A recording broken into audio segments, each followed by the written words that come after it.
লোহিত সাগরে আবারও ত্রাসের সঞ্চার করেছে ইয়েমেনের হুথি বিদ্রোহীরা। কিছুদিন পরপরই হুথি কর্তৃক যুক্তরাষ্ট্রের জাহাজে হামলা চালানোর খবর পাওয়া যায় গণমাধ্যমে। এবার লোহিত সাগরে অবস্থিত যুক্তরাষ্ট্রের বিমানবাহী জাহাজ ডোয়াইট আইজেনহাওয়ারে একদিনে 2বার হামলা চালিয়েছে ইয়েমেনের হুথি বিদ্রোহীরা। হুথির সামরিক মুখপাত্র ইয়াহিয়া সারি বিষয়টি নিশ্চিত করেছেন।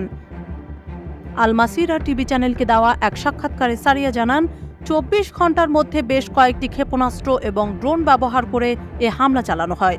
মার্কিন নৌবাহিনীর একটি ডেস্ট্রয়ার এবং 3টি বাণিজ্যিক জাহাজ মাইনা, অ্যালোরাইক এবং আবলিয়ানিতে এ হামলা চালানো হয় বলে তিনি জানিয়েছেন। এই মুখপাত্র আরও বলেন, বেশ কয়েকটি ড্রোন সরাসরি আঘাত করে মার্কিন নৌবাহিনীর ডেস্ট্রয়ারে। প্রথমে লোহিত এবং পরে আরব সাগরে হামলার শিকার হয় মাইনা জাহাজটি।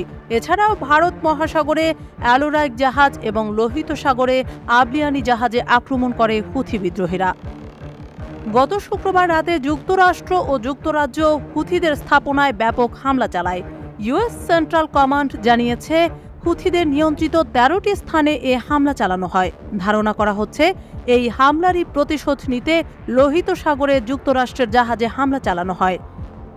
হামাস ইসরায়েলের সংঘাত শুরুর পর থেকেই হুথিদের একের পর এক আক্রমণে ইসরায়েলের মিত্রশক্তি যুক্তরাষ্ট্রের অবস্থান নাজেহাল। মূলত গাজার বিরুদ্ধে ধ্বংসাত্মক যুদ্ধ বন্ধে ইসরায়েলের উপর চাপ সৃষ্টির লক্ষ্যে গত নভেম্বরের মাঝামাঝি থেকে হুথিরা লোহিত সাগর পাড়ি দেওয়া জাহাজগুলোতে ঘন ঘন হামলা শুরু করে। বিশ্বের প্রায় 12% জাহাজ লোহিত সাগর দিয়ে চলাচল করে এবং প্রতিদিন গড়ে প্রায় 50টি জাহাজ 300 থেকে 900 কোটি ডলারের মালামাল বহন করে।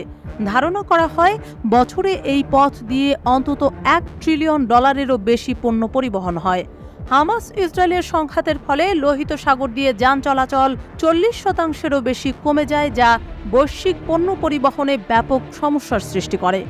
এতে বাণিজ্যিকভাবে গুরুত্বপূর্ণ এই পথ দিয়ে বাণিজ্য হুমকির মুখে পড়েছে।